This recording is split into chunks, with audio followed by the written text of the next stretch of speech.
સુરત પુણાગામ વિસ્તારમાં ડ્રેનેજની સમસ્યાથી સ્થાનિકો ત્રાહિમામ પુકારી ઉઠ્યા છે। દુર્ગંધ મારતા પાણીમાંથી જવા માટે લોકો મજબૂર બન્યા છે।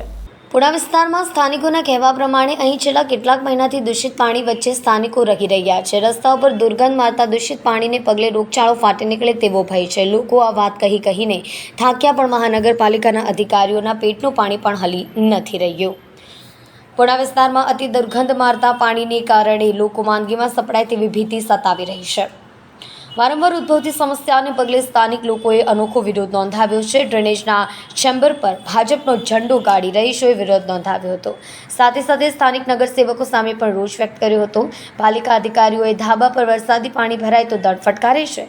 ડ્રેનેજના અતિ દુર્ગંધ મારતા પાણી ઉભરાતા પાલિકાના આંખ આડા કાન કરી રહી છે। વારંવાર ઉદ્ભવતી આ સમસ્યાનો કાયમી નિકાલ કરવાની માંગ કરવામાં આવી છે।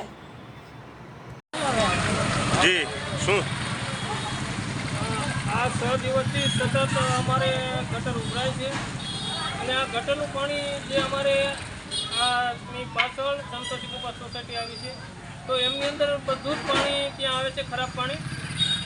અને જરા પણ જો અમારા ધાબા ઉપર પાણીની ટાંકીને હોય છે, જરા પણ લીકેજ હોય તો તરત આવી અને 500 રૂપિયા 1000 રૂપિયા એવા મસ્ત મોટા દંડ ફટકારી જતા હોય છે।